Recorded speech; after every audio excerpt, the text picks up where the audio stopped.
Hello, and welcome to my first Unreal Engine developer's diary blog. I don't know. This is more of a learning process, if anything else, and more of a way to capture my thoughts and reflect on what I've learned as I've progressed through my first development of a game. So, the game I'm making intention this is a game about movement, entirely focused on platforming and the player's ability to traverse the map quickly and as fluidly as possible, with barely any hitches, basically. It is worth noting that I have been following Matthew Palagi. I'm not sure how to pronounce his last name. Matthew's Let's Create series. I'll leave a link in the description below. And I will let's get straight into this. So, this is my current test level, and the first thing I wanted to do was create a double jump. Now, I have no knowledge of C++ and scripting at all, so I've been using Unreal Engine 4's built-in blueprints feature, which for me is bloody fantastic because it's visual. I can completely understand what I'm doing. So, before I get in and show what's happening here, I'd like to go into here, and this is my current setup for everything I've been developing. But from Matthew's video, his tutorial that he made on, I think it was Let's Create Genji, and his Titanfall one, he created a jump like this. I think it was specifically his Titanfall one. So he would get the input action for jump. He would then take this into a do n, and this do n, every time I press space, it will count up to a certain number. So I want that number to be 2 for a double jump. And then it would exit into a switch on int. There you are. And then we add a couple of pins here. And what this would do is on 0 presses of the spacebar, it would do nothing. On the first press, it would jump. And on the second press, it would launch character. And then you put in a z-axis here for how high you want to go. So this is pretty basic jump counter. You would also have an event on landed and then have that reset. So as soon as you hit the ground, it would reset your jump counter so you could do your double jump again. However, this comes with a few problems per se, especially when it comes to the next feature that I want to talk about, wall running. So the first one is that with wall running, especially, this jump command here only works while you are touching the ground. And quite simply, when you are wall running, your character is classed as falling. So we can't have this, so we need to replace this with another launch character. These are all problems that I've had during my development thus far, and I'm explaining you through them and how I solved them. So the other, you can have a launch character and have that same 400 whatever you want, and that will solve that issue. So while you're wall running, you're able to double jump as long as you reset your counter for when you hit the wall, which I've got set up further below. I will show it soon. This, however, though, causes another problem. When you walk off the edge, the character will start falling, and you are now able to input 2 jumps because you haven't pressed space. So you are currently mid-air falling, and if you, the best way to describe this is the first jump is the player jumping, and the second jump is like a jetpack boost, for instance. So a jetpack boost will always work no matter how many times in your air, but only once, and the player's normal jump is off of the surface. That's quite simply how I want this to work. So when you would walk off an edge, the player, if I just demonstrate with my mouth, would fall and then be able to jump and jump again, which I didn't want. So if I just delete this, because I don't want it to affect my current code.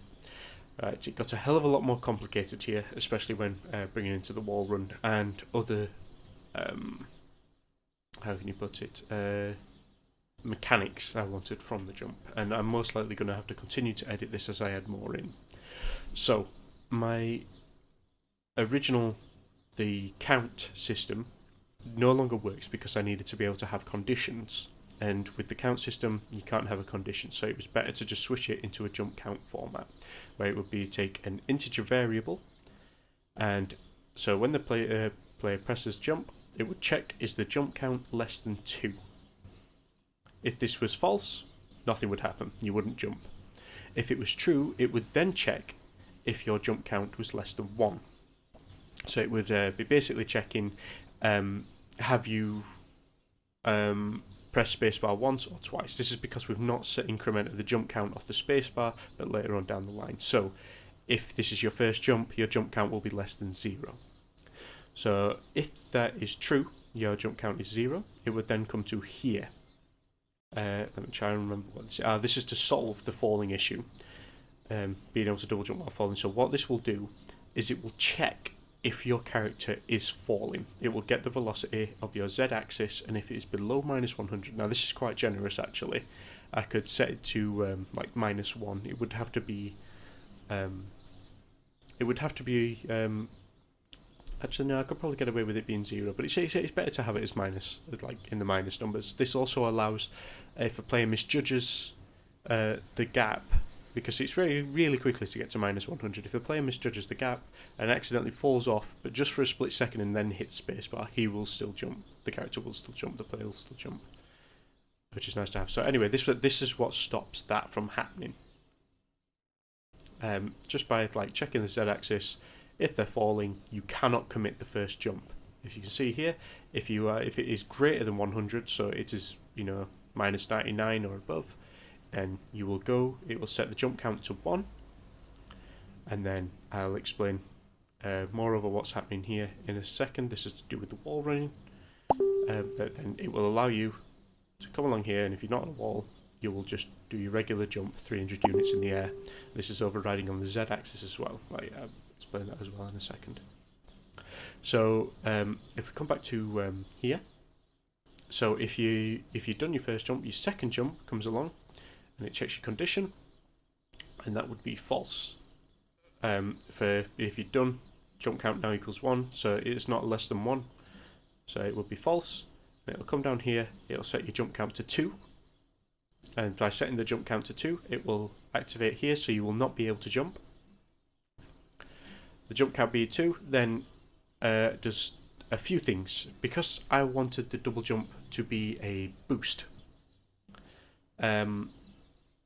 if that makes sense. So the second jump will always launch you forwards in the direction you are looking. This mechanic allows certain things, like if you completely miss a jump, you have a second chance to fix it with your double jump. So it also allows stuff like having a wall completely in the way and the player jumps past the wall and then turns and double jumps onto safety, onto the ground. I can explain that shortly in the playtest later in this video. So that's what this is doing here. It is launching the character along its forward vector, so where the camera's facing, and then timesing that by 500 and launching it and locking them. It then this was a strange one. I thought I'd be able to just link this straight into the other launch character and then launch you along the z-axis 300 as well, but it for some reason doesn't work. You have to add a delay in between, and then it just works fine and dandy. There's probably something else you can add in to make it work, but this is what fixed it for me. So what's next? Right, I think the first jump, if it comes back false, isn't it? So if you've done your first jump again, so remember, if your jump count is 0, you come along here, checks if it's below 1, which it will be. It'll come to here, so it'll be true. So if you're not falling, and that's true, then it comes to here, and then it'll ask if you are on a wall. If you are on a wall, and that's true, I wanted a different sort of jump. The best way to put it is, if a player's on a wall and did a regular jump, as you can see here, in this box here, it would only launch you 300 units up. Now, that's no good for a wall run because you want to be able to jump off that wall. So instead, I added a check to see if you were on a wall, which nicely worked out due to the way that on wall is set. as a boolean. So instead it does the same as down here. It will launch you forward 500 units or so at that speed, as well as launching you 200 units in the air. So you don't get as much height off a wall run jump, but it does send you forward in a direction that you're looking off the wall. Right, next is the wall run. Now this is currently pretty much entirely set up within the blueprints. Actually, before I look at the wall run, let's go in and I'll show you how the double jump works. So, if I come over here, the jump is simple. Your first jump does this, and your second jump will always boost you forwards like this. Think of it as like a jetpack on your back. With sound effects added, it would feel a lot more natural to have. So your first jump, you can make that. Your second jump allows you to double jump across. The fancy things that this allows is, I haven't got it particularly set up, but say there was a wall in front of this floor here, I could jump here, then here, and get on. Here, here, and land safely, sort of thing. It'd probably be better if I just rotate that around a bit to save time. So that's currently that, and next is onto the wall running. And I may as well show it off. So the wall running currently looks like this. Everything works, it's fine and dandy. There is a few changes which I'll mention after I've explained how it works. And everything that I want to do now. Like continue on in the future and whatnot. So, let's go back to the blueprints. Right. So, the wall running. Oh, it is worth mentioning, completely forgot here. This is unused actually, I can get rid of that. When the player lands on the ground, it will set the jump count back to 0. That's worth noting. So, the wall running currently works by wall detection on a capsule. As you can see, you have my capsule for the player, and then a capsule for wall detection. So, if I then go back to my event graph, this is on component begin overlap for wall detection. So, as soon as this capsule touches a wall, it sends a signal out. So the first thing it does is it checks if a wall has a tag. So on each bit of wall that I've got set up, I'll put a tag on called wall run. And if that's there, then this will allow everything else to happen. So the character must also be falling, so that way you can't just run into a wall and start wall running. You have to be falling, so that checks there as well. What else have we got? We also set the play direction by getting the camera's forward vector and setting that. We have that set before anything else, and also if we are on a wall we want to set our jump count to 0. That's pretty much it. The thing is, if you were to walk into a wall to try and reset your jump count, it doesn't matter because you're still on the ground, your jump count will still be 0. If you jump onto the wall, this has already happened, so it will continue onwards. You will still you want 0 jumps onto the wall anyway, so you want to be able to double jump off the wall. So we come along, and then when we get to here, we want to set that we are on a wall, and this set here allows this to work here, so to know when you want a different form of jump. So after that, once we are on, we have a timeline to for the wall run, because we want the it to play all the code here only when we jump onto the wall, and then stop the moment we come off. So this is what this does right here. It will just check if the if you jumped off a wall, the wall had the tag wall run, I believe. Yeah. So as soon as that ends, you'll check all this. It'll set the gravity back to 1 and a 1. I'll explain that in a moment. It'll all make sense in a second. Another thing here that I should probably move elsewhere, but when you hit jump, it will set can wall run is true. Now this is a completely different case, which I'll explain in a moment. So the can wall run comes along here. If you can wall run and it's true, then the branch comes off. It will check if you are on a wall, and then it will set the gravity to 0. Set your plane constraint, so this stops us from moving along any other axis other than Z. and it will add force of our movement times 2000. But obviously that then get capped out by my character's limitation movement speed. If I have my character's limitation movement speed higher, I go further. And then there is this, which I will explain in a moment as well. So, first things first, back to this. What is this for?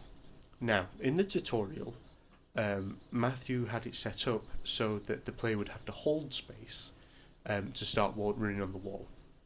And I didn't want that. I wanted a wall run to happen as long as you had jumped in the air at any point. So this way you could fall into a wall run. The idea is that the backpack that you'd be wearing, or jetpack, whatever it is, will boost you along the wall. So you do not need... it's similar to Titanfall 2. You can always start a wall run, falling or not. It doesn't matter. You can always start a wall run. So that's what that check is there. This gets rid of the entire need to be able to check the spacebar key, and then set all that up. I didn't want that. I just wanted you to be able to press space, and at any point during your fall, you could start a wall run as long as you were on a wall that just allowed you to wall run. Right, let me just check here. What's next? Right, this get velocity here. Now, this is to fix a bug I was having when I managed to get everything else working. Especially the double jump while falling, because what this the on wall does as well is to check while you were falling. The problem I was having is if the player fell into a wall run, so if they jumped, fell a little bit, and then went into the wall run, they would no longer have their double jump because of this here. Because they were falling, they were unable to double jump. Because it would be like, what is it now? So it would be less than minus 100. So it would come here and it'd be like, right, set the jump counter to 2. They can only double jump. That's it. If you press spacebar again, won't happen. Your jump won't happen. And that's not what I wanted. So the way I got around this is before this check would even happen, before you hit the spacebar to jump off the wall, the moment you land on this wall, it will take your Z velocity and times it by -1, and then launch the character in the Z velocity. Now this had the adverse effect of fixing another bug I had.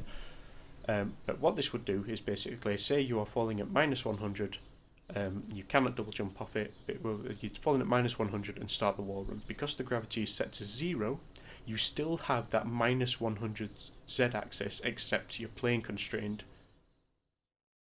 on the Z axis, so you're not going to move along the Z axis at all. The gravity is set to 0, you're not going to move along the Z axis, but you still have your falling Z value, your velocity. So by timesing this by -1, and then launching the character there, if it is -100, you will then get +100. Launch the character up, you get a 0 velocity. Now this is absolutely perfect, because it also works for positive values as well. So a really strange thing would happen where it would bank your velocity, if that makes sense. So if I were to jump into a wall, because the gravity set was at 0, my plane constraint was 1, I would not lose my velocity until I came off that wall, and my character would just do a little hop afterwards, which obviously I didn't want.